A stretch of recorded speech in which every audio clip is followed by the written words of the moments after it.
북한이 발칵 뒤집혔습니다. 김정남의 아들 김한솔에게서 다량의 자산이 나왔다고 하죠. 그 액수는 상상을 초월.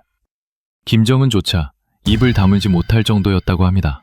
이 말도 안 되는 상황, 그 사실 뒤에 누가 있다면 믿으시겠습니까? 지금부터 제가 그 사건의 전말을 알려드리겠습니다. 그날 저는 시동을 끄지 못했습니다. 제가 그렇게 믿는 이유를 말씀드리기 전에 먼저 어느 밤 이야기부터 꺼내야 할 것 같습니다. 마카오의 어느 호텔 지하 주차장이었습니다. 지하 3층 기둥 옆 구석자리.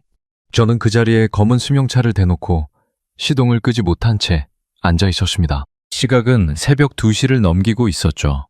지하 주차장이라는 곳은 참 이상합니다. 낮이든 밤이든 조명색이 똑같아서 시간 감각이 사라집니다.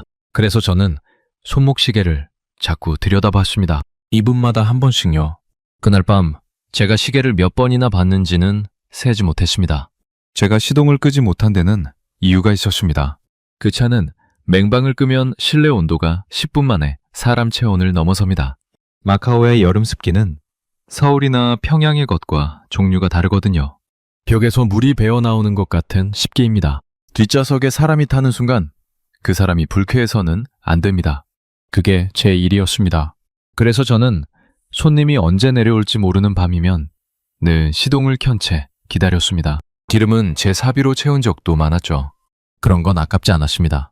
그런데 그날 밤은 달랐습니다. 그날 저는 뒷좌석에 태울 사람이 내려오지 않을 거라는 걸 어렴풋이 알고 있었습니다. 그런데도 시동을 끄지 못했습니다. 끄는 순간 정말로 끝나버릴 것 같아서요.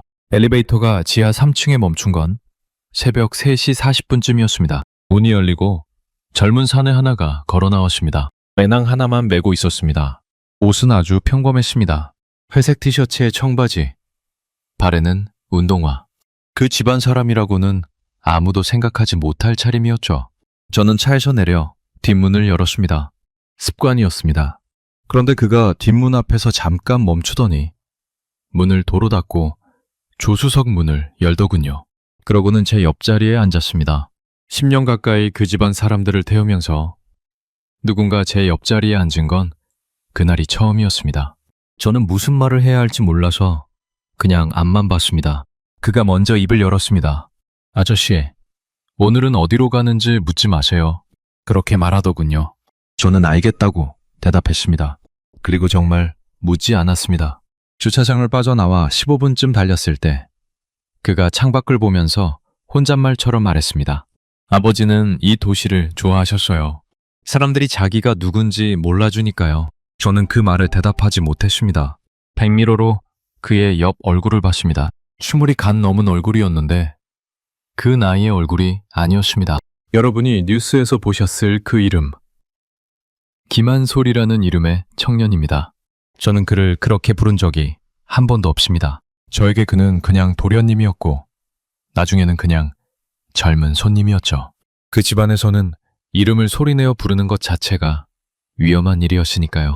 그리고 제가 그전 10년 가까이 태우고 다녔던 분, 그 청년의 아버지 되는 분, 세상이 김정남이라고 부르는 사람입니다. 저는 그분의 전속 운전기사였습니다. 제가 오늘 말씀드릴 이야기는 제가 그 자리에서 제 눈으로 본 것들입니다. 제가 보지 못한 일은 보지 못했다고 말씀드리겠습니다. 들은 것은 들었다고만 말씀드리겠습니다. 그 집안 일은 제가 진위를 판단할 위치가 아니었으니까요. 다만 운전석이라는 자리가 묘합니다. 뒷좌석 사람은 운전기사를 사람으로 세지 않습니다. 그래서 뒷좌석에서는 말이 나옵니다. 저는 그 말들을 10년 동안 들었습니다. 그리고 그 말들 때문에 저는 결국 도망쳐야 했습니다. 저는 평양 서성구역에서 났습니다. 아버지는 인민무력부 수송부문에서 30년을 근무하셨고 할아버지는 전쟁 때 공을 세워 훈장을 받으셨다고 했습니다. 그 훈장이 우리 집 벽에 걸려 있었죠.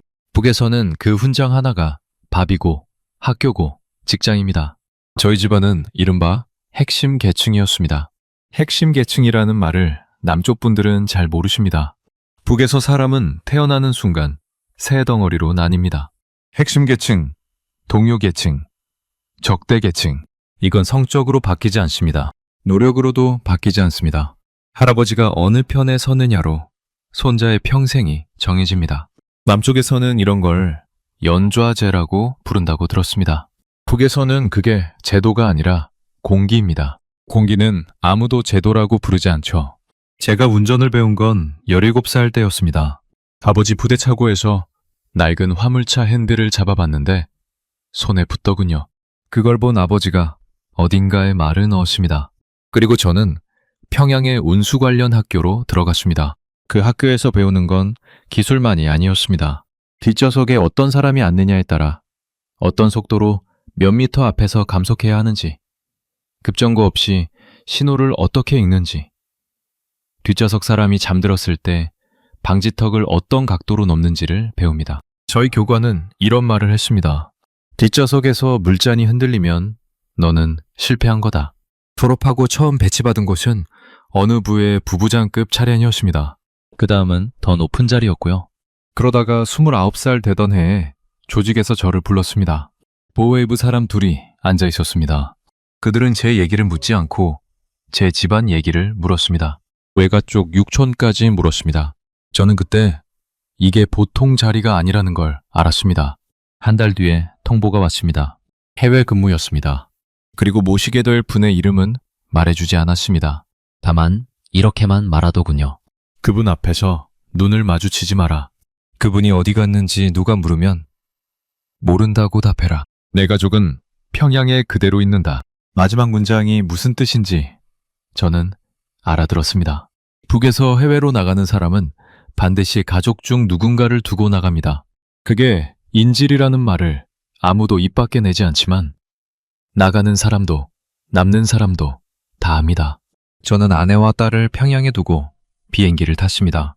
딸이 그때 4살이었습니다. 처음 그분을 뵌 건 마카오의 어느 개인주택 정문 앞이었습니다. 저는 규정대로 뒷문을 열고 고개를 숙였습니다. 그런데 그분이 제 앞에서 걸음을 멈추더니 이렇게 말했습니다. 고개 드세요. 제가 얼굴을 봐야 사람을 기억하죠. 저는 그날 고개를 들었습니다. 그리고 10년 가까이 그분 차를 몰았습니다. 바깥 세상에서 그분을 어떻게 그리는지 저도 나중에는 알게 됐습니다.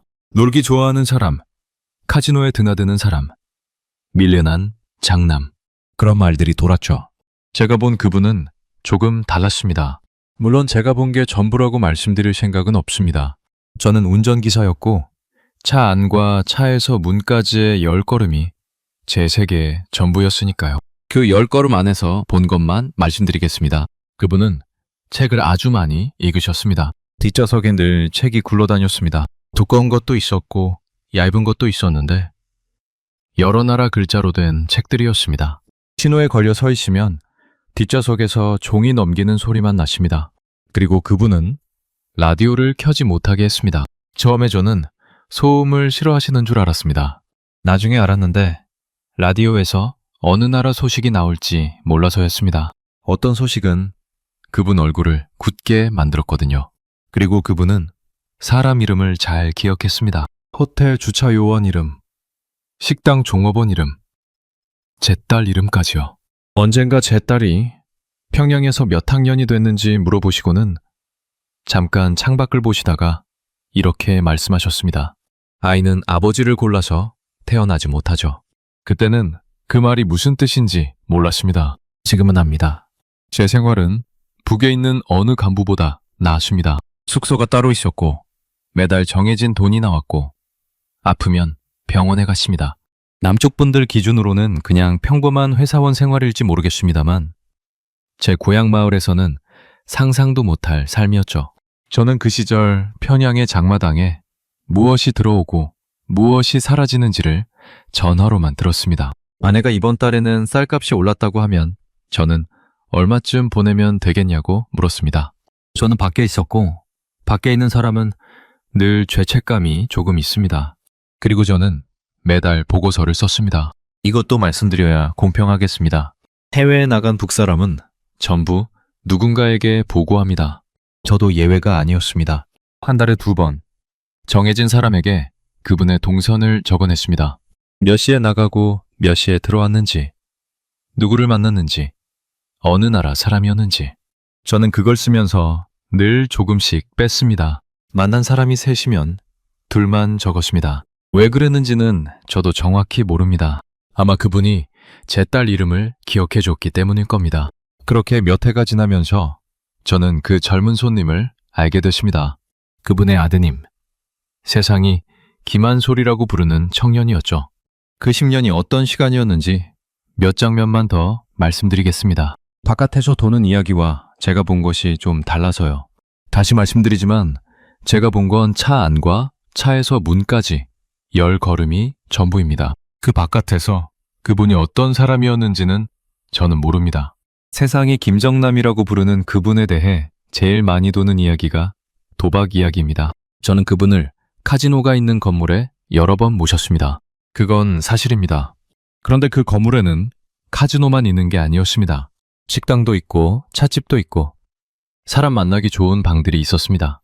저는 그분이 안에서 무엇을 하셨는지 본 적이 없습니다. 저는 밖에서 기다리는 사람이었으니까요. 그러니 도박을 하셨다는 이야기도 안 하셨다는 이야기도 저는 확인해 드릴 수가 없습니다. 다만 제가 아는 건 그분이 그 건물에 들어가실 때 늘 사람을 만나러 간다고 말씀하셨다는 것뿐입니다. 또 하나 도는 이야기가 있습니다. 그분이 돈이 아주 많았다는 이야기죠. 아들에게 큰 돈을 남겼다는 소문도 여러 곳에서 나옵니다. 그 액수까지 붙어서 돕니다. 저는 그 숫자를 확인할 수 있는 사람이 아닙니다.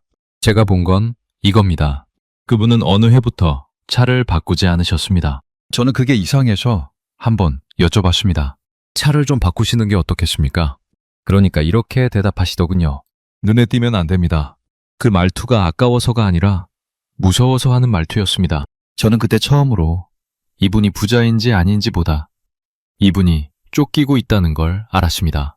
그분은 병원에 가실 때 늘 저를 멀찍이 세워두셨습니다. 어느 날은 2시간을 기다렸습니다. 나오시면서 이렇게 말씀하시더군요. 사람 몸이라는 게 참 정직합니다. 그리고 아드님 이야기를 하실 때는 목소리가 달라졌습니다. 한 번은 그 청년이 학교에서 상을 받았다고 하셨습니다. 뒷좌석에서 혼잣말처럼 그러셨습니다. 저 녀석은 나보다 나은 데서 살아야 하는데 저는 그때 그 말이 참 이상하다고 생각했습니다.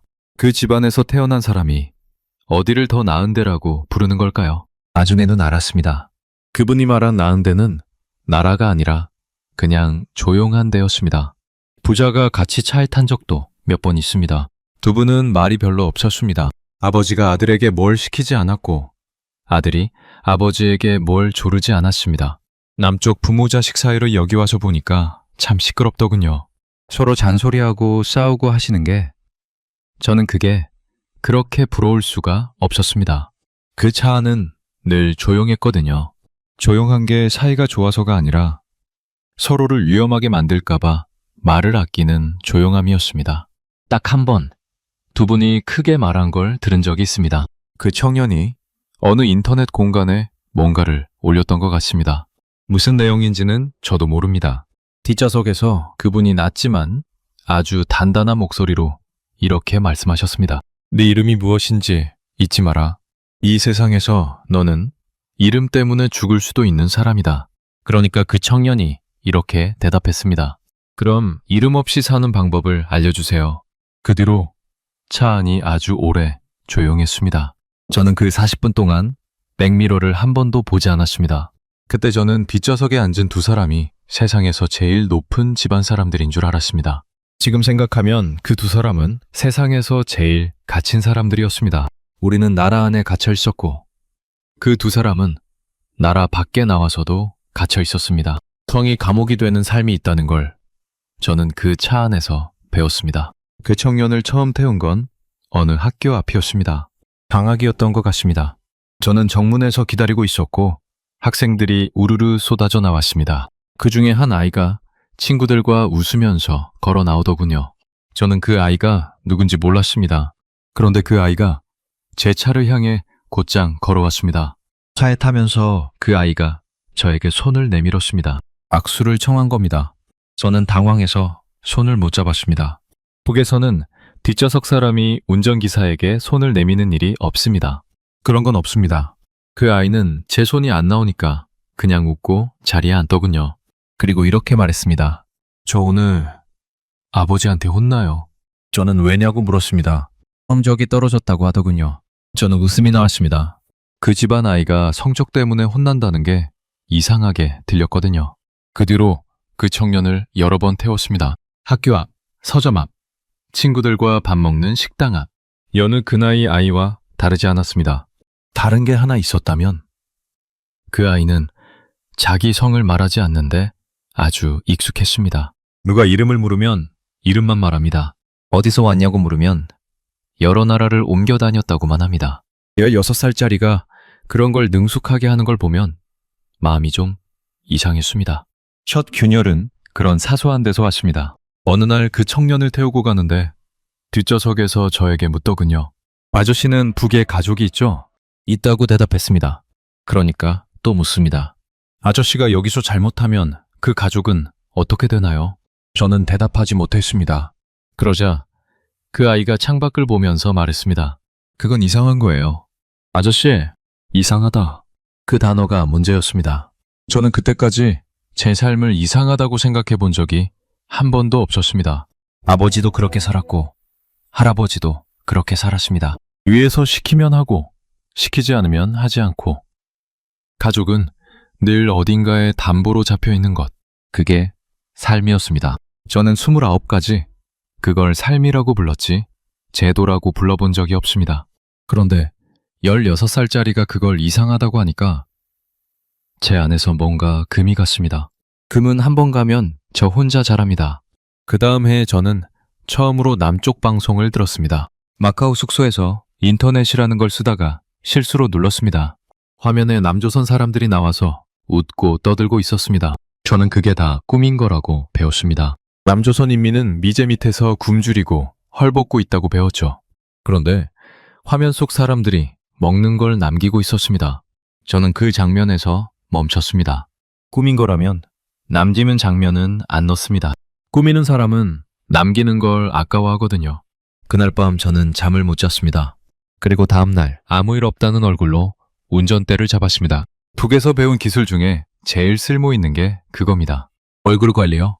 균열이 더 커진 건 어느 밤이었습니다. 그분을 태우고 돌아오는 길이었는데 뒷좌석에서 통화를 하셨습니다. 저는 못 들은 척 했습니다만 차 안은 좁습니다. 그분이 상대에게 이렇게 말씀하시더군요. 나는 자리를 원한 적이 없다고 몇 번을 말해야 하나. 그리고 잠깐 말이 없다가 이렇게 덧붙였습니다. 아이한테까지 손대면 그건 다른 얘기가 된다. 저는 그날 신호를 하나 놓쳤습니다. 10년 만에 처음이었습니다. 그분은 아무 말도 하지 않으셨습니다. 그게 더 무서웠습니다. 그 무렵부터 제 차 뒤로 낯선 차가 따라붙기 시작했습니다. 처음에는 우연이라고 생각했습니다. 마카오는 좁은 도시니까요. 그런데 같은 차종이 사흘 연속 같은 거리를 두고 따라오면 그건 우연이 아닙니다. 운전기사는 그런 걸 몸으로 합니다. 뒷차의 간격, 차선 바꾸는 습관, 신호 앞에서 서는 위치, 사람 얼굴은 못 봐도 운전 습관은 지문 같습니다. 저는 그걸 보고서에 적을지 말지 사흘을 고민했습니다. 결국 적지 않았습니다. 적으면 그 뒷차가 우리 쪽 사람일 경우 제가 눈치챘다는 걸 알리는 게 되고 우리 쪽 사람이 아닐 경우에는 일이 커집니다. 어느 쪽이든 저에게 좋을 게 없었습니다. 대신 저는 그분께 아주 조심스럽게 말씀드렸습니다. 요즘 길이 좀 복잡합니다. 들어가겠습니다. 그분은 백미러로 저를 한번 보시고 이렇게 말씀하셨습니다. 고맙습니다. 고맙다는 말을 그렇게 낮은 목소리로 하는 사람을 저는 그전에 본 적이 없습니다. 그건 알고 있다는 뜻이었습니다. 그 무렵 제가 겪은 일을 하나 더 말씀드려야겠습니다. 이 이야기를 빼면 제가 왜 그렇게까지 겁을 먹었는지 설명이 안 되거든요. 마카오에는 저 말고도 북에서 나온 사람들이 여럿 있었습니다. 무역일을 보는 사람, 식당을 관리하는 사람, 이런저런 명목으로 나와 있는 사람들이죠. 서로 자주 만나지는 않습니다. 만나면 보고해야 하니까요. 그래도 명절에는 모입니다. 모여서 김치 담그고 술 마시고 고향 얘기를 조금 합니다. 조금만 합니다. 고향 얘기가 길어지면 위험해지거든요. 그중에 저보다 2살 위인 형님이 한 분 계셨습니다. 무역 쪽 일을 보던 분인데 사람이 좋았습니다. 술이 들어가면 노래를 불렀습니다. 목소리가 아주 좋았죠. 그 형님이 저한테 늘 하던 말이 있습니다. 우리 같은 사람은 딱 반보만 앞서가면 된다. 한 보 앞서면 죽고 뒤처지면 굳는다. 그 형님이 어느 해 봄에 소환됐습니다. 이유는 몰랐습니다. 그 형님도 몰랐던 것 같습니다. 떠나기 전날에 저를 불러서 밥을 사주더군요. 그러면서 이렇게 말했습니다. 나 2주면 돌아온다. 짐도 안 쌌다. 정말로 짐을 안 쌌습니다. 그 형님 방에 옷이 그대로 걸려 있었습니다. 2주가 지났는데 안 왔습니다. 1달이 지났는데도 안 왔습니다. 저는 아는 사람에게 조심스럽게 물어봤습니다. 그 사람은 대답 대신 저를 한번 보고 고개를 저었습니다. 그게 답이었습니다. 2달 뒤에 그 형님 방에서 옷을 치우는 사람들이 왔습니다. 저는 그날 그 앞을 지나가면서 걸음을 늦추지 않았습니다. 늦추면 안 되니까요. 견눈으로 보니까 상자 2개에 다 들어가더군요. 사람 하나가 10몇 년 살아온 흔적이 상자 2개였습니다. 그 뒤로 저는 그 형님 이름을 입 밖에 낸 적이 없습니다. 그 형님과 친했던 사람들도 다 그랬습니다. 우리는 명절에 또 모여서 김치를 담갔고 그 자리에 그 형님이 없다는 얘기를 아무도 하지 않았습니다. 없는 사람은 없는 겁니다. 그게 북사람들이 슬픔을 처리하는 방식입니다. 지금 생각하면 참 서글픕니다. 그 형님이 노래를 잘했다는 걸 기억하는 사람이 이제 저밖에 없을지도 모릅니다. 그래서 오늘 이 자리에서 말씀드리는 겁니다. 이름은 말 못하지만 그런 사람이 있었습니다. 노래를 아주 잘하는 사람이었습니다. 그 일이 있고 나서 저는 잠버릇이 생겼습니다. 새벽 3시쯤 눈이 떠집니다. 그리고 문 쪽을 봅니다. 아무 소리도 안 났는데 문 쪽을 봅니다. 그 버릇은 지금도 남아 있습니다. 남조선에 온 지 여러 해가 지났는데도 새벽 3시에 눈이 떠집니다. 이제는 문을 안 봅니다. 대신 천장을 봅니다. 그거 하나 바뀌는데 몇 해가 걸렸습니다. 보웨이성 사람이 저를 따로 부른 것도 그 무렵이었습니다. 마카오로 사람이 나왔더군요. 저는 어느 사무실에 불려갔습니다. 그 사람은 제 앞에 종이 한 장을 놓고 물었습니다. 최근 6달 동안 그분 차에 탄 외국인이 몇 명인가? 저는 숫자를 말했습니다. 실제보다 적은 숫자였습니다. 그 사람이 종이를 보면서 이렇게 말하더군요. 동무, 우리가 아는 숫자하고 다른데? 그 순간 등에서 땀이 났습니다. 저는 곧바로 이렇게 대답했습니다. 제가 차에서 못 본 사람도 있을 겁니다. 저는 차 앞만 봅니다. 그 사람이 한참 저를 보다가 종이를 접었습니다. 그리고 이렇게 말했습니다. 동무 딸이 올해 중학교 올라가지. 그 말이 그 대화의 전부였습니다. 다른 말은 필요 없었습니다. 저는 그날 숙소로 돌아와서 벽을 보고 한참을 앉아 있었습니다. 그리고 처음으로 이런 생각을 했습니다. 내가 지금 목숨을 걸고 지키고 있는 건 조국이 아니라 내 딸이구나. 그런데 내 딸을 인질로 잡고 있는 게 바로 그 조국이구나. 그날부터 제 안에 있던 무언가가 조용히 식기 시작했습니다. 그 무렵 저는 3년 만에 평양에 들어갔습니다. 정기 귀국이었습니다. 해외 근무자는 정해진 주기로 들어가서 교육을 받고 나옵니다. 교육이라고 부르지만 실제로는 확인입니다. 네가 아직 우리 사람인지 확인하는 절차죠. 저는 그 귀국에서 2가지를 봤습니다. 하나는 제 딸이 저보다 키가 커졌다는 것이고 다른 하나는 제 고향 골목이 텅 비었다는 것입니다. 저희 옆집에 순옥이라는 아이가 살았습니다. 저보다 5살 아래였고 어릴 때 제 뒤를 졸졸 따라다니던 아이입니다. 겨울에 제가 썰매를 만들어주면 그걸 붙들고 하루 종일 언덕을 오르내렸죠. 그 아이가 자라서 결혼을 했고 아이 2을 낳았다는 얘기까지는 들었습니다. 그 골목에 들어섰는데 그 집 문이 널빤지로 막혀 있었습니다. 저는 이웃 할머니께 물었습니다. 할머니는 한참을 말을 안 하시다가 주변을 2번 둘러보고 나서야 입을 여셨습니다. 북에서 이야기를 시작하기 전에 주변을 둘러보는 건 예의 같은 겁니다. 순옥이 남편이 중국 쪽으로 물건을 넘겼다고 하더군요. 크게 넘긴 것도 아니었답니다. 옷가지랑 약이었다고 합니다. 그 시절 장마당에서 그 정도 물건은 다들 돌리고 있었습니다. 그런데 그 해에 단속이 세게 들어왔습니다. 위에서 본보기를 만들라는 지시가 내려오면 잡히는 사람은 죄가 큰 사람이 아니라 뒤를 봐줄 사람이 없는 사람입니다. 돈 주라고 부르는 장사꾼들은 뒷돈으로 빠져나갑니다. 빠져나가지 못한 사람만 남죠. 순옥이 남편은 강변 공터에서 사람들 앞에 세워졌다고 합니다. 학생들까지 불려나갔다고 하더군요. 그 자리에서 죄목이 낭독되고 그대로 끝났답니다. 남쪽 군들이 공개 처형이라고 부르는 그것입니다. 저는 그 말을 듣고 할머니께 아이들은 어떻게 됐냐고 물었습니다. 할머니가 그러시더군요. 순옥이는 그날로 데려갔다. 어디로 데려갔는지는 말씀하지 않으셨습니다. 그 말을 입 밖에 내면 안 되니까요. 북에서 그 말은 관리소를 뜻합니다. 남쪽에서는 정치범 수용소라고 부르는 곳이죠. 그런데 순옥이는 물건을 넘긴 사람이 아닙니다. 물건을 넘긴 사람의 아내였을 뿐입니다. 그게 북입니다. 죄는 사람에게 붙는 게 아니라 핏줄에 붙습니다. 남편이 걸리면 아내가 가고 아버지가 걸리면 아들이 갑니다.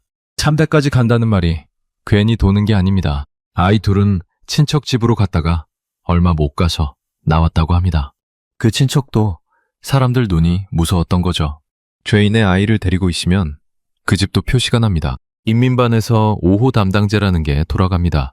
5집을 한 묶음으로 묶어서 서로를 살피게 하는 제도입니다. 옆집 밥상에 고기가 올라갔는지, 밤에 누가 다녀갔는지, 라디오 주파수를 돌린 흔적이 있는지 그걸 적어서 올립니다.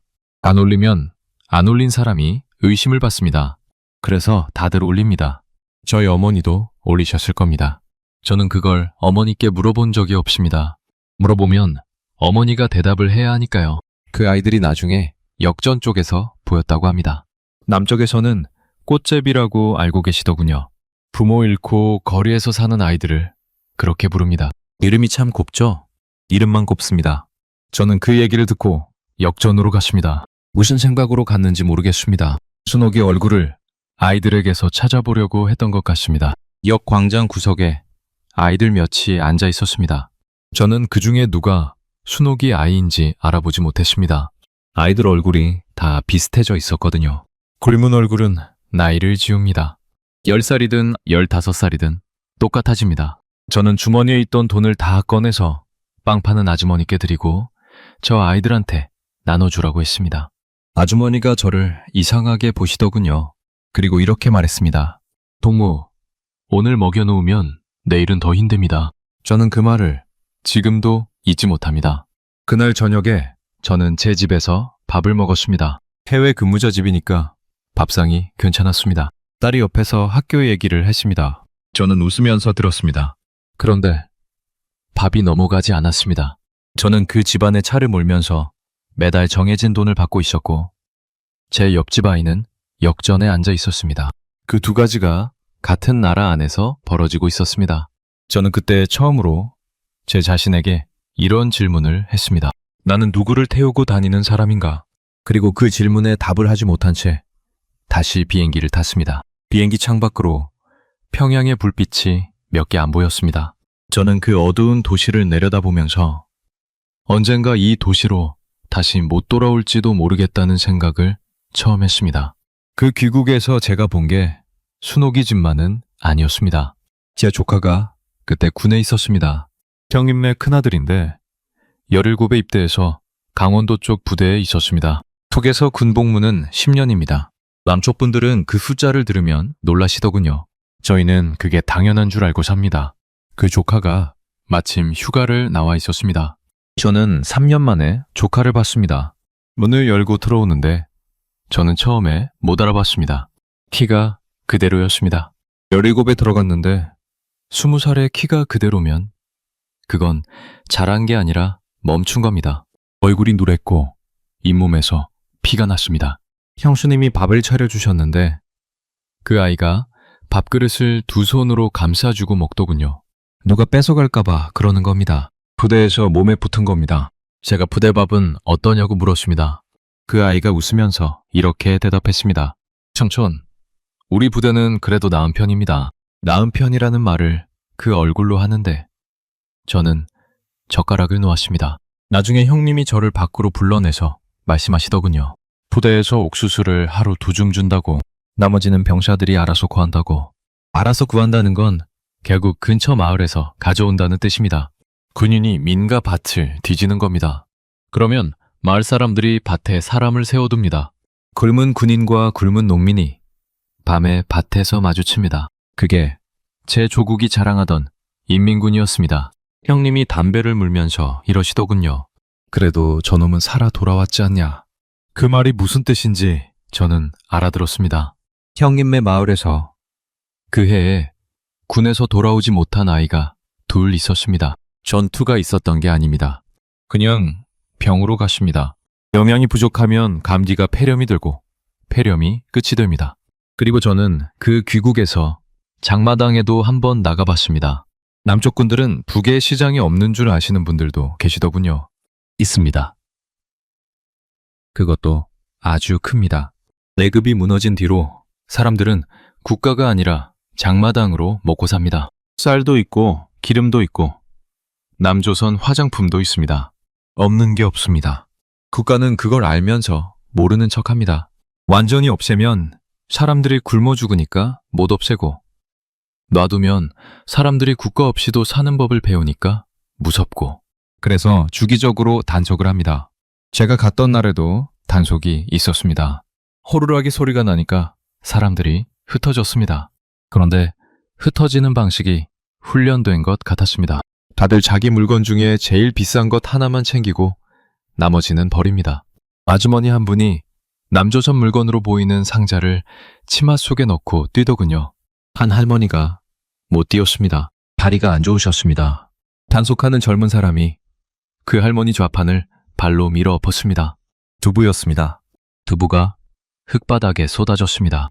그 할머니가 무릎을 꿇고 그걸 손으로 주워 담았습니다. 흙이 묻은 걸 그냥 담았습니다. 아무 말도 안 했습니다. 울지도 않았습니다. 그냥 담았습니다. 저는 그 자리에 서 있었습니다. 저는 그때 좋은 옷을 입고 있었습니다. 해외에서 들어온 사람 티가 나는 옷이었죠. 그 할머니를 도와드리려고 한 발짝 나갔다가 저는 멈췄습니다. 왜 멈췄는지 지금부터 말씀드리는 게 제일 부끄러운 부분입니다. 제가 나서면 사람들이 저를 봅니다. 사람들이 저를 보면 제가 누구인지 묻습니다. 제가 누구인지 알려지면 제 보고서에 그날 일이 적힙니다. 그러면 다음 해외 근무가 취소될 수 있습니다. 그러면 제 딸이 좋은 학교를 못 갑니다. 저는 그 계산을 2초 만에 했습니다. 그리고 뒤로 물러섰습니다. 저는 그 할머니 손을 지금도 기억합니다. 흙 묻은 두부를 담던 그 손이요. 그 손은 저를 원망하지 않았습니다. 저를 보지도 않았습니다. 그래서 더 오래 남았습니다. 그날 밤에 저는 아내에게 그 얘기를 했습니다. 아내가 한참을 듣더니 이렇게 말하더군요. 당신이 나섰으면 그 할머니가 더 힘들어졌을 거예요. 그 말이 맞습니다. 북에서는 정말로 그렇습니다. 도와주면 도움받은 사람이 표시가 나서 더 위험해집니다. 그래서 아무도 안 도와줍니다. 그리고 아무도 안 도와주는 게 서로를 위한 배려가 되어버립니다. 그 나라는 사람 마음을 그렇게 만듭니다. 나쁜 사람을 만드는 게 아닙니다. 착한 사람이 착한 일을 못하게 만듭니다. 저는 그게 제일 무섭다고 생각합니다. 비행기를 타러 가던 날 아침, 딸이 저를 배웅했습니다. 딸이 제 손을 잡고 이렇게 물었습니다. 아빠는 왜 맨날 가요? 저는 대답을 못했습니다. 그리고 그게 제가 딸을 마지막으로 만진 순간이 될 줄은 그때 몰랐습니다. 이제 첫 장면으로 돌아가겠습니다. 제가 시동을 끄지 못하고 앉아있던 그 밤 이야기입니다. 그 밤이 오기 몇 해 전, 저는 어느 아침에 전화를 한 통 받았습니다. 그날은 제 근무일이 아니었습니다. 전화를 건 사람은 제가 아는 사람이었고 목소리가 평소 같지 않았습니다. 그 사람은 이렇게만 말했습니다. 오늘은 나오지 마세요. 저는 이유를 묻지 않았습니다. 북사람은 이유를 묻지 않는 훈련이 되어 있습니다. 그날 낮에 소식이 돌기 시작했습니다. 어느 나라 공항에서 무슨 일이 있었다는 이야기였습니다. 처음에는 이름도 없이 돌았습니다. 그러다가 저녁에 제 손에 들린 화면에 얼굴이 떴습니다. 저는 그 얼굴을 10년 가까이 백미러로 봐온 사람입니다. 세상이 김정남이라고 부르는 바로 그 얼굴이었습니다. 제가 그 자리에 있었던 건 아닙니다. 저는 그 공항에 가본 적도 없습니다. 그러니 거기서 정확히 무슨 일이 있었는지 저는 말씀드릴 수가 없습니다. 세상에는 여러 이야기가 돕니다. 어느 나라 조사 결과가 있고 재판이 있었고 그 뒤로도 말이 많았다고 합니다. 저는 그 진위를 판단할 위치가 아닙니다. 다만 제가 아는 건 이것뿐입니다. 그분은 그 며칠 전까지 제 차 뒷좌석에서 책을 넘기고 계셨습니다. 그리고 며칠 뒤에 저는 그 얘기를 들었습니다. 뒷좌석에서 나온 말이 아니라 저와 같은 처지의 사람 입에서 나온 말이었습니다. 그 사람은 술을 조금 마셨고 저에게 이렇게 말했습니다. 이제 아들이 남았지? 저는 그 문장을 들은 순간 술이 확 깼습니다. 그때부터 그 젊은 손님, 세상이 김한솔이라고 부르는 그 청년의 주변이 급하게 움직이기 시작했습니다. 제가 본 것만 말씀드리겠습니다. 평소에 오지 않던 사람들이 왔습니다. 여러 나라 말을 쓰는 사람들이었습니다. 어느 쪽 사람인지는 저도 모릅니다. 저는 그들을 태운 적이 없습니다. 다만 그들이 오고 나면 짐이 줄었습니다. 집에서 물건이 빠져나갔습니다. 그런 건 운전기사가 제일 먼저 합니다. 차 뒤에 실리는 짐의 무게가 달라지거든요. 그리고 마지막 몇 주 동안 저는 세상이 김한솔이라고 부르는 그 청년을 3번 태웠습니다. 첫 번째는 낮이었습니다. 그 청년이 뒷좌석에서 이렇게 물었습니다. 아저씨는 지금 무섭죠? 저는 그렇다고 대답했습니다. 그러니까 이러더군요. 저도요. 두 번째는 새벽이었습니다. 그날은 아무 말도 안 했습니다. 40분 동안 차 안에 소리가 하나도 없었습니다. 도착해서 내리면서 그 청년이 문을 닫기 전에 이렇게 말했습니다. 아저씨는 아저씨 딸한테 돌아가세요. 세 번째가 그 밤입니다. 지하 3층, 기둥 옆자리, 새벽 3시 40분, 배낭 하나, 조수석. 그날 그 청년은 15분쯤 침묵하다가 제게 몇 가지를 부탁했습니다. 무슨 부탁이었는지는 지금도 말씀드리지 않겠습니다. 그 부탁 중 일부는 사람과 관련된 것이고 그 사람들이 지금 어디에 있는지 저는 모릅니다. 제가 여기서 입을 여는 순간 그 사람들이 위험해질 수 있습니다. 저는 그 정도는 압니다. 말씀드릴 수 있는 건 이겁니다. 그 청년은 자기가 어디로 가는지 저에게 말하지 않았습니다. 일부러 말하지 않았습니다. 제가 나중에 붙잡혀서 추궁받을 때 모른다고 답할 수 있게 하려고요. 20몇 살짜리가 그런 계산을 하고 있었습니다. 차를 세운 곳은 어느 골목 입구였습니다. 그 청년이 내리면서 조수석 문을 닫기 전에 저를 한번 봤습니다. 그리고 이렇게 말했습니다. 아저씨, 저 죽었다고 하면 믿지 마세요. 그러고는 골목으로 걸어 들어갔습니다. 뒤를 돌아보지 않았습니다. 저는 그 자리에서 10분을 더 앉아 있었습니다. 그리고 시동을 껐습니다. 그날 밤 저는 처음으로 시동을 껐습니다.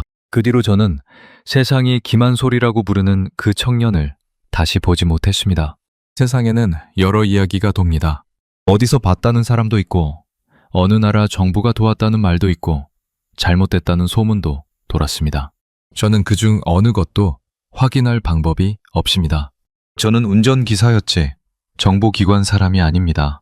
다만 제가 마지막으로 본 그 청년은 제 발로 걸어 들어갔습니다.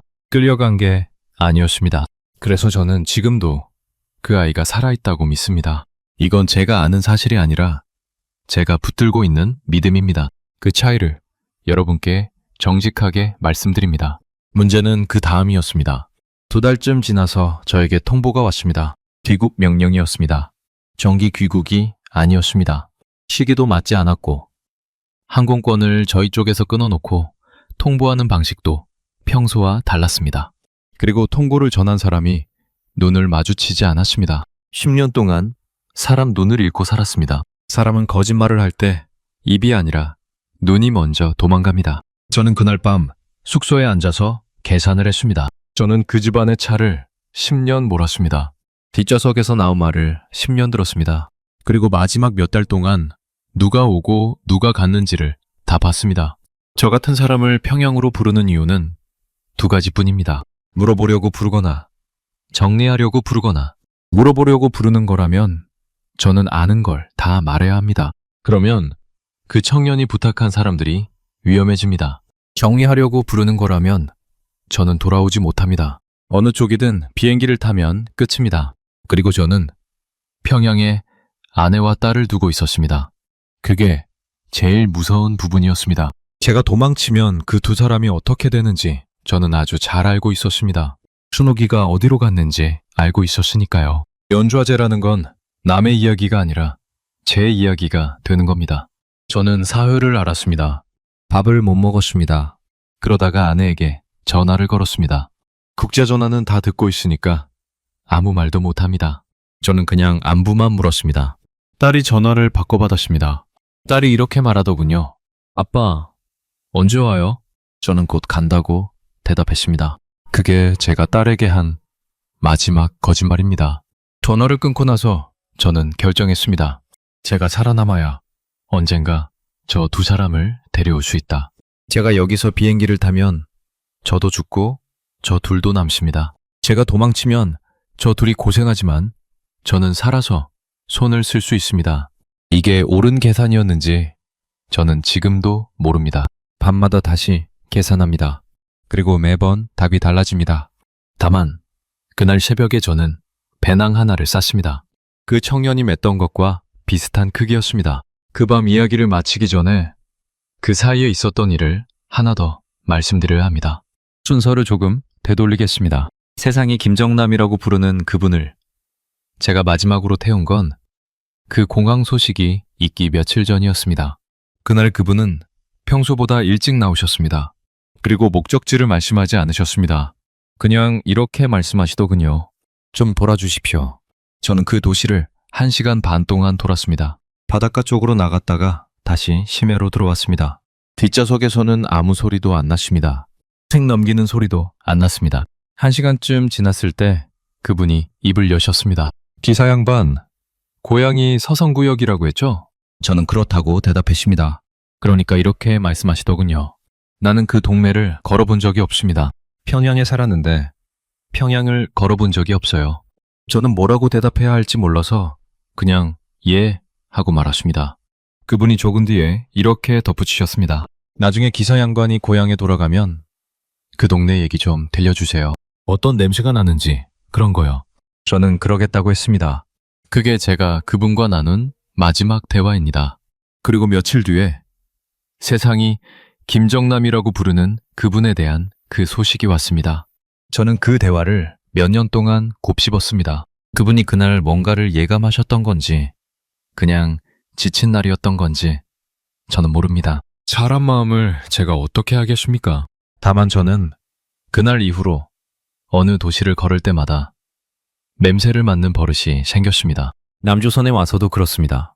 시장 골목을 지나면서 냄새를 맡고 이걸 말씀드리면 좋아하셨겠다. 그런 생각을 합니다. 들으실 분이 없는데도요. 그 소식이 있고 나서 그 청년 주변 사람들이 하나둘 사라졌습니다. 사라졌다는 건 죽었다는 뜻이 아닙니다. 저는 그 사람들이 어떻게 됐는지 모릅니다. 다만 어제까지 있던 사람이 오늘 없고 아무도 그 사람 이야기를 안 합니다. 북사람들 사이에서 사람이 없어지는 방식은 늘 그렇습니다. 조용합니다. 저는 그 몇 주 동안 매일 밤 짐을 쌌다가 다시 풀었습니다. 배낭 하나를 쌌다가 풀었다가 또 쌌습니다. 그 짓을 한 10번쯤 했습니다. 왜 못 떠났느냐 하면 딸 때문입니다. 그리고 또 한 가지 이유가 있었습니다.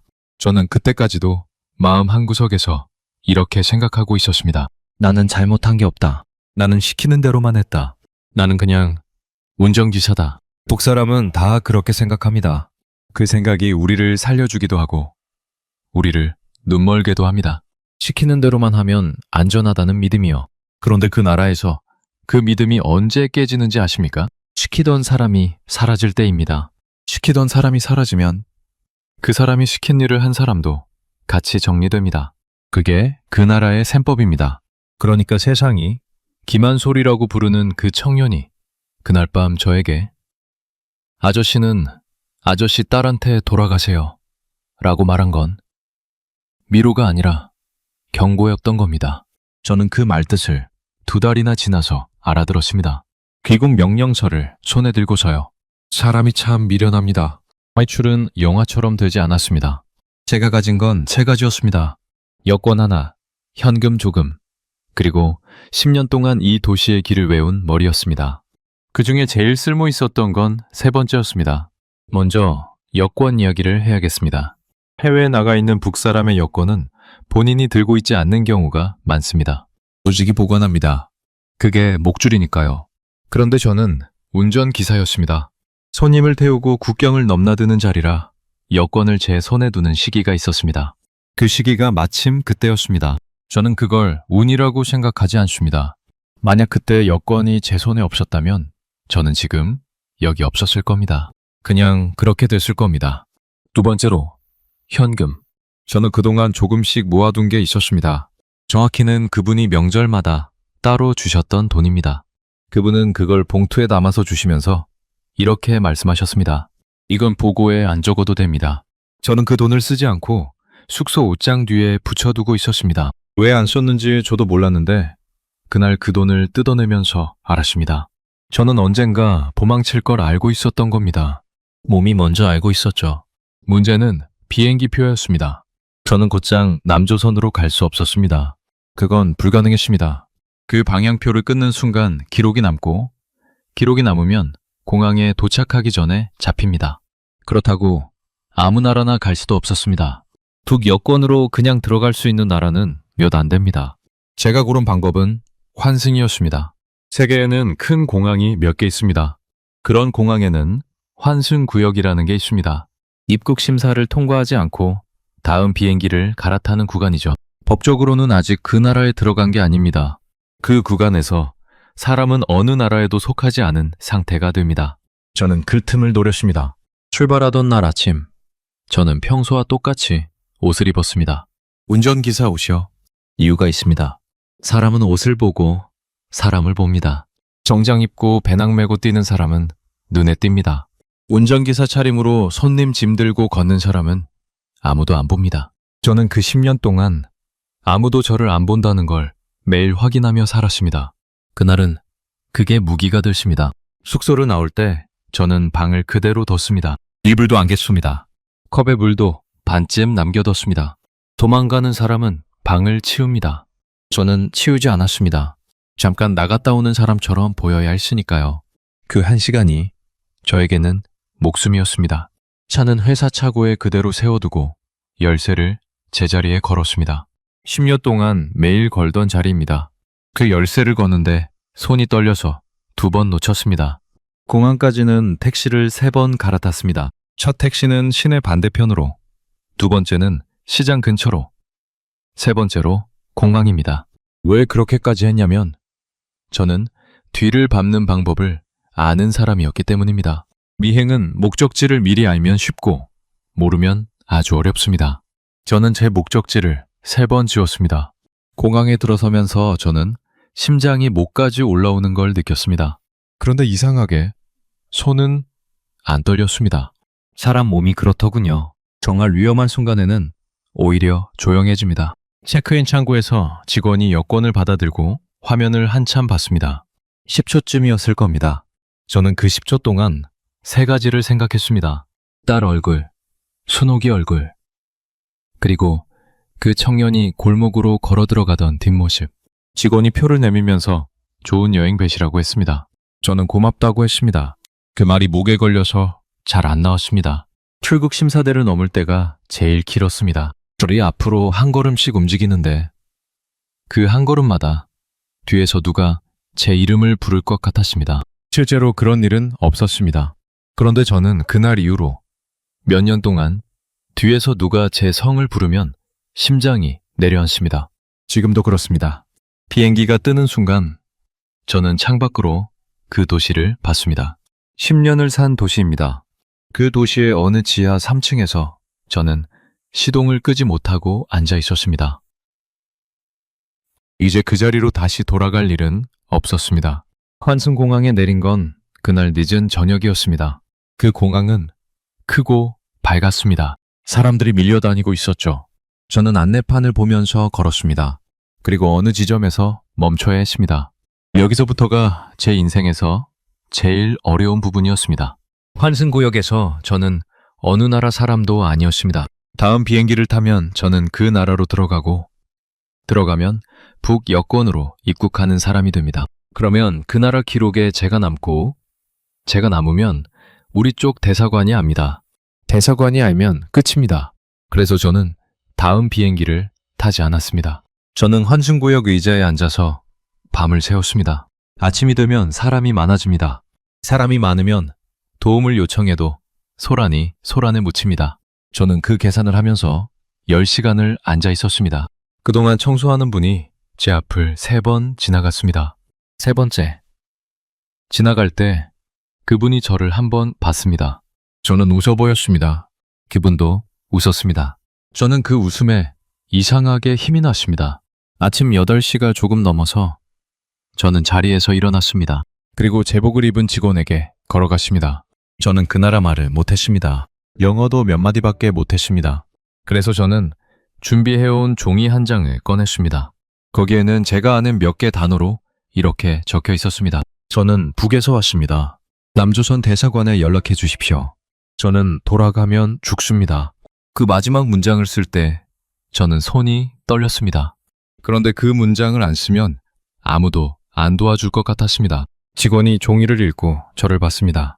그리고 잠깐 어딘가로 전화를 걸더군요. 그 몇 분이 제 인생에서 제일 길었습니다. 저는 그 자리에 서서 도망칠 방향을 2군데 봐뒀습니다. 10년 동안 몸에 붙은 습관입니다. 잠시 뒤에 다른 사람이 왔습니다. 그 사람이 저를 어느 방으로 데려갔습니다. 창문이 없는 방이었습니다. 저는 그 방에 들어서면서 아, 이제 끝났구나 하고 생각했습니다. 좋은 쪽이든 나쁜 쪽이든요. 그 방에서 저는 사흘을 있었습니다. 사흘 동안 여러 사람이 들어왔습니다. 어느 나라 사람인지 모르는 사람도 있었고 통역을 데리고 온 사람도 있었습니다. 저는 같은 얘기를 10번 넘게 했습니다. 이름, 고향, 아버지 직업, 무슨 일을 했는지, 저는 제가 누구의 차를 몰았는지도 말했습니다. 그 말을 하고 나면 방 분위기가 달라졌습니다. 사람들이 서로를 봤습니다. 그리고 넷째 날 아침에 한복 아닌 그냥 양복을 입은 사람이 들어왔습니다. 그 사람이 저에게 한국말로 이렇게 말했습니다. 고생하셨습니다. 이제 안전합니다. 10년 만에 처음으로. 저는 제 앞에서 사람이 저를 사람으로 부르는 걸 들었습니다. 저는 그 자리에 주저앉아서 울었습니다. 40이 넘은 사내가 남 앞에서 그렇게 우는 건 처음이었습니다. 그 환승구역에서 보낸 10시간에 대해 조금 더 말씀드리고 싶습니다. 제 인생에서 제일 길었던 시간이니까요. 의자에 앉아 있으면 사람들이 지나갑니다. 가족끼리 지나가고, 혼자 지나가고, 아이들이 뛰어다닙니다. 그 사람들은 다 어딘가로 가는 사람들입니다. 갈 데가 있는 사람들이죠. 저만 갈 데가 없었습니다. 2시쯤 됐을 때 제 앞으로 우리 쪽 사람들이 지나갔습니다. 말투로 합니다. 옷차림으로도 압니다. 북에서 나온 단체는 걸음걸이가 다릅니다. 줄이 흐트러지지 않습니다. 앞사람 뒤통수를 보고 걷습니다. 저는 그 순간 심장이 멎는 줄 알았습니다. 그런데 몸이 저절로 움직였습니다. 저는 그 자리에서 일어나지 않았습니다. 일어나면 눈에 띄거든요. 대신 고개를 숙이고 신발끈은 묶었습니다. 아주 천천히요. 그 사람들이 다 지나갈 때까지 저는 신발끈을 묶었다 풀었다 했습니다.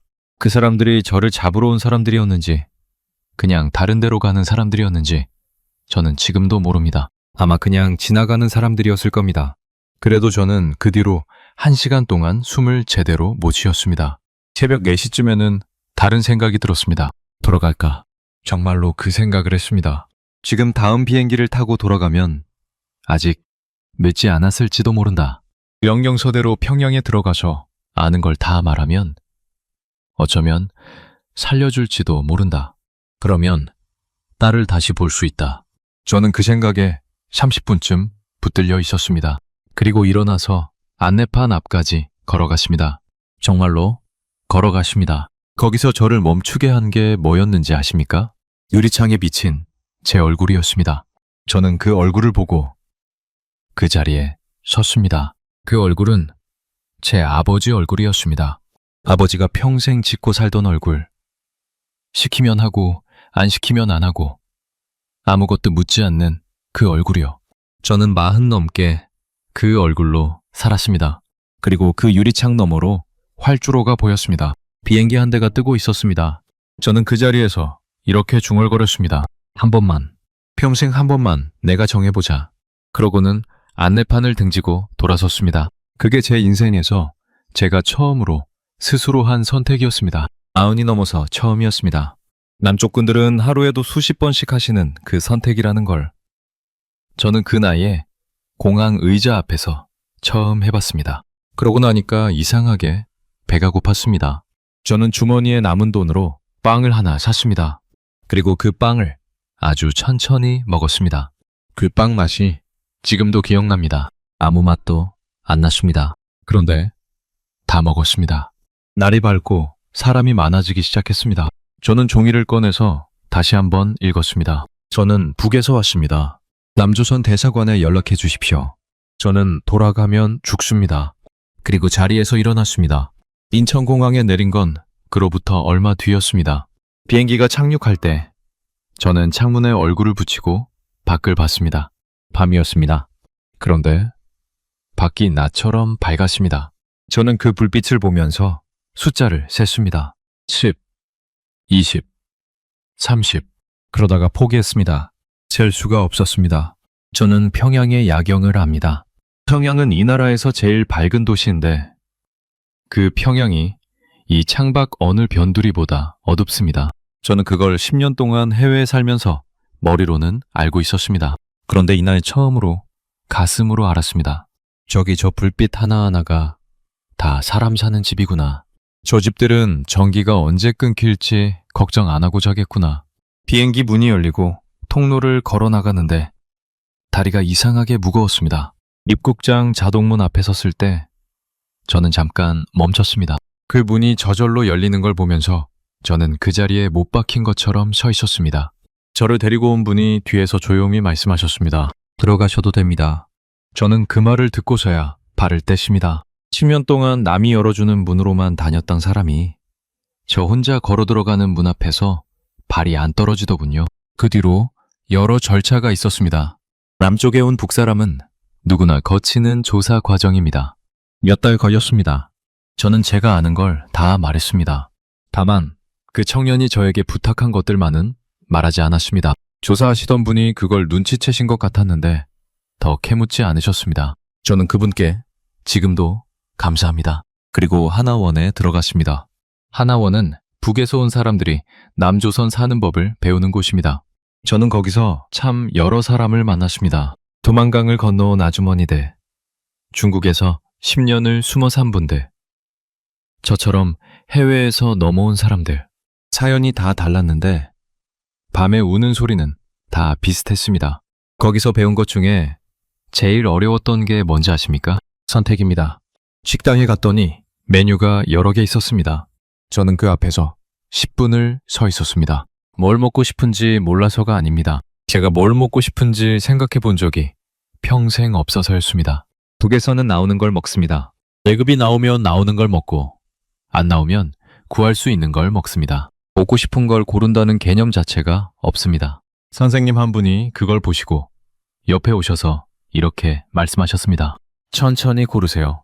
오늘 못 고르면 내일 또 고르시면 돼요. 내일 또 고를 수 있다. 그 말이 저에게는 자유의 정의였습니다. 지하철도 무서웠습니다. 전 팠을 때 저는 계속 주변을 살폈습니다. 누가 저를 보는지 봤습니다. 아무도 저를 안 봤습니다. 다들 자기 손에 든 걸 들여다보고 있었습니다. 저는 그날 지하철에서 이상한 감정을 느꼈습니다. 아무도 나를 감시하지 않는다는 게 처음에는 자유가 아니라 외로움처럼 느껴지더군요. 제일 오래 걸린 건 밤이었습니다. 저는 몇 년 동안 불을 켜고 잤습니다. 어두우면 그 지하 3층 주차장이 떠올랐습니다. 그리고 새벽 3시에 눈이 떠졌습니다. 일은 운전으로 시작했습니다. 그거밖에 할 줄 아는 게 없었으니까요. 면허를 다시 땄습니다. 저는 10년 넘게 사람을 태운 사람인데 필기시험에서 한 번 떨어졌습니다. 남쪽 도로 표지가 저에게는 다 새로웠거든요. 떨어지고 나서 차에 앉아 혼자 좀 웃었습니다. 그러다가 눈물이 났습니다. 왜 났는지는 저도 모르겠습니다. 첫 직장은 작은 회사의 화물차였습니다. 사장님이 저를 뽑으면서 이렇게 물으셨습니다. 북에서 오셨다면서요? 운전은 잘하십니까? 저는 이렇게 대답했습니다. 뒷좌석 물자는 안 흔들립니다. 사장님이 무슨 말인지 못 알아들으시고 웃으셨습니다. 저도 웃었습니다. 첫 달 월급을 받던 날을 잊지 못합니다. 통장에 숫자가 찍혔습니다. 그 돈은 누가 봉투에 담아서 주는 돈이 아니었습니다. 보고서에 적어야 하는 돈도 아니었습니다. 제가 일한 만큼 제 이름으로 들어온 돈이었습니다. 저는 은행 화면을 한참 봤습니다. 뒤에 줄 서 계신 분이 저를 밀지 않고 기다려 주셨습니다. 그 돈으로 저는 제일 먼저 뭘 했는지 아십니까? 두부를 샀습니다. 집에 와서 두부를 접시에 놓고 한참 봤습니다. 그러고는 결국 못 먹고 다음날 버렸습니다. 그 장마당 할머니 손이 자꾸 보여서요. 저는 그날 밤에 오래 울었습니다. 시간이 지나면서 저는 조금씩 사람 사이로 들어갔습니다. 회사 사람들이랑 밥을 먹고 등산도 가고 어느 해에는 노래방이라는 데도 가봤습니다. 거기서 저는 그 형님이 부르던 노래를 불렀습니다. 아무도 그 노래를 몰랐습니다. 그래도 다들 박수를 쳐줬습니다. 저는 그 박수를 받으면서 속으로 이렇게 말했습니다. 형님, 여기서는 이 노래 불러도 아무 일 안 생깁니다. 가족 소식은 아직 정확히 모릅니다. 여러 경로로 알아봤습니다. 돈도 썼습니다. 이런 일에는 브로커라는 사람들이 있습니다. 어떤 사람은 진짜고 어떤 사람은 아닙니다. 저는 2번 속았습니다. 세 번째에 아주 짧은 소식을 받았습니다. 두 사람이 평양을 떠나 지방으로 옮겨졌다는 이야기였습니다. 그 이상은 확인하지 못했습니다. 지방으로 옮겨졌다는 게 무슨 뜻인지 저는 압니다. 그래도 저는 그 소식을 듣고 안도했습니다. 지방으로 갔다는 건 관리소로 가지는 않았다는 뜻일 수도 있으니까요. 사람이 이렇게까지 작아집니다. 아내와 딸이 시골에서 고생하고 있다는 소식에 안도하는 사람이 됩니다. 저는 매달 조금씩 돈을 보냅니다. 그 돈이 실제로 닿는지 저는 모릅니다. 닿는다고 믿는 수밖에 없습니다. 그리고 매년 딸 생일에는 케이크를 하나 삽니다. 혼자 촛불을 켜고 혼자 끕니다. 올해로 몇 번째인지는 세지 않습니다. 세상이 기만소리라고 부르는 그 청년 소식도 가끔 들려옵니다. 어디서 봤다는 사람이 나타나고 아니라는 사람이 나타나고 몇 해에 한 번씩 그런 이야기가 돕니다. 저는 그 이야기들을 다 확인해 봤습니다. 확인이 된 건 하나도 없었습니다. 그래도 저는 매번 확인합니다. 앞으로도 할 겁니다. 왜냐하면 그 아이가 마지막으로 저에게 남긴 말이 그거였으니까요. 저 죽었다고 하면 믿지 마세요. 남조선에 와서 겪은 일 중에 제일 오래 남은 게 하나 있습니다. 큰일도 아닙니다. 일을 시작하고 도해쯤 지났을 때였습니다. 저는 그날 짐을 내리다가 손을 좀 다쳤습니다. 깊게 벤 건 아닌데 피가 제법 났습니다. 저는 수건으로 감고 계속 일했습니다. 북에서는 그렇게 합니다. 다쳤다고 손 놓으면 그날 몫이 남고 남으면 다음날 2배가 됩니다. 그런데 옆에서 일하던 젊은 친구가 그걸 보더니 제 손을 잡아서 들여다보더군요. 그러고는 저를 끌고 근처 병원으로 가십니다. 저는 가면서 계속 괜찮다고 했습니다. 정말 괜찮았거든요. 그 친구가 이러더군요. 아저씨, 이거 그냥 두면 덧나요? 병원에서 치료를 받고 나오는데 그 친구가 계산을 하려고 하더군요. 저는 됐다고 했습니다. 그러니까 그 친구가 웃으면서 이렇게 말했습니다. 다음에 밥 사주세요. 그 말이 그렇게 이상하게 들렸습니다. 북에서는 사람이 사람을 도와주면 그게 빚이 됩니다. 그리고 그 빚은 반드시 갚아야 합니다. 못 갚으면 그 다음부터 그 사람 앞에서 작아집니다. 그런데 이 친구는 다음에 밥 사달라고 했습니다. 갚으라는 말인데 갚느라는 방식이 같이 밥 먹자는 겁니다. 저는 그날 집에 와서 오래 앉아 있었습니다. 그리고 그 다음 주에 그 친구에게 밥을 샀습니다. 삼겹살을 먹었습니다. 저는 그날 처음으로 남 앞에서 제 얘기를 조금 했습니다. 북에서 왔다는 것까지만요. 그 친구가 이렇게 물었습니다. 힘드셨겠어요. 그게 다였습니다. 더 안 물었습니다. 저는 그게 참 고마웠습니다. 또 하나 말씀드리고 싶은 게 있습니다. 작년 겨울에 지하철에서 교복 입은 여학생을 봤습니다. 제 딸이 지금쯤 그 나이입니다. 저는 그 아이를 자꾸 보게 됐습니다. 그러다가 정신을 차리고 고개를 돌렸습니다. 남의 집 아이를 그렇게 보면 안 되니까요. 그 아이가 친구랑 웃으면서 뭔가 얘기를 하는데 아주 시끄러웠습니다. 목소리가 컸습니다. 지하철 안에서 그렇게 크게 웃어도 아무도 뭐라고 안 했습니다. 저는 내려서 한참을 걸었습니다. 제 딸은 지금 어디선가 목소리를 낮추고 살고 있을 겁니다. 인민반 회의에 나가고 옆집 눈치를 보고 아버지 얘기가 나오면 고개를 숙일 겁니다. 아버지가 도망친 집 아이가 그 나라에서 어떻게 사는지 저는 압니다. 학교에서 무슨 소리를 듣는지도 압니다. 제가 그렇게 만들었습니다. 그래서 저는 이런 이야기를 하기 시작했습니다. 처음에는 사람들 앞에서 말하는 게 무서웠습니다. 얼굴을 내놓는 것도 무서웠습니다. 지금도 무섭습니다. 이 이야기가 그쪽에 닿으면 남은 사람들이 더 힘들어질 수도 있으니까요. 그래서 저는 이름을 말하지 않고 정확한 시기를 말하지 않고 사람 이름을 말하지 않습니다. 그런데도 말합니다. 말하지 않으면 순옥이도, 노래 잘하던 그 형님도, 역전 아이들도, 흙 묻은 두부를 담던 그 할머니도 아무데도 남지 않으니까요. 그 사람들은 기록이 없습니다. 사진도 없습니다. 남은 게 제 기억뿐입니다. 제가 입을 다물면 그 사람들은 2번 사라집니다. 제가 이 이야기를 왜 하는지 말씀드리고 마치겠습니다. 저는 영웅이 아닙니다.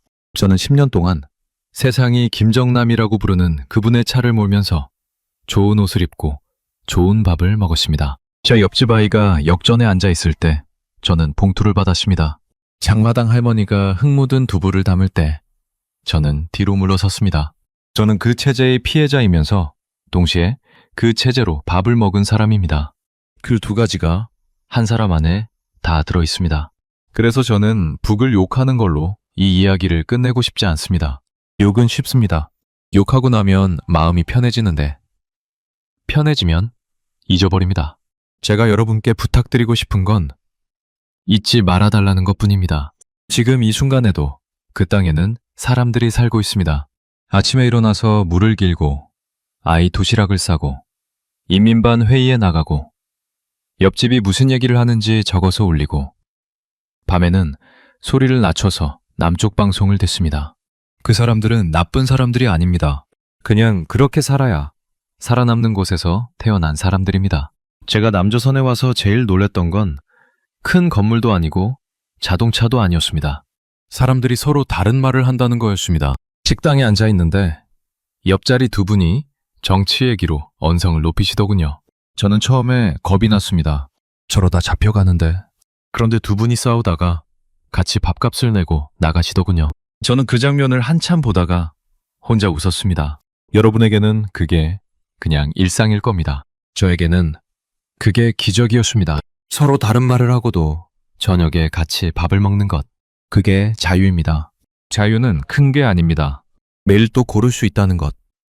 다른 말을 해도 밥을 같이 먹는다는 것. 그것뿐입니다. 저는 그 자유를 40이 넘어서 처음 겪었습니다. 그리고 그 자유를 겪을 때마다 제 아내와 딸 생각이 납니다. 그리고 순옥이 생각이 납니다. 노래 잘하던 그 형님 생각이 납니다. 역전에 앉아있던 아이들 생각이 납니다. 그 사람들도 이걸 겪어봤으면 좋겠습니다. 그게 제 전부입니다. 저는 아직도 새벽 3시에 눈이 떠집니다. 그런데 요즘은 다시 잠이 듭니다. 몇 해가 걸렸습니다. 가끔은 그 지하 3층 꿈을 꿉니다. 꿈에서 저는 여전히 시동을 켜놓고 앉아 있습니다. 냉방 소리가 나고 손목시계를 2분마다 봅니다. 그리고 엘리베이터 문이 열립니다. 꿈에서는 그 청년이 뒷문이 아니라 조수석에 앉습니다. 그러고는 저에게 이렇게 말합니다. 아저씨, 이제 시동 끄셔도 돼요. 저는 그 꿈에서 깨면 한참을 누워 있습니다. 그리고 이렇게 생각합니다. 그 아이는 아직 살아 있습니다. 저는 그렇게 믿고 오늘도 하루를 시작합니다. 여러분도 오늘 하루 여러분이 가진 그 평범한 자유를 한 번만 들여다봐 주십시오. 그거면 충분합니다. 긴 이야기 들어주셔서 고맙습니다.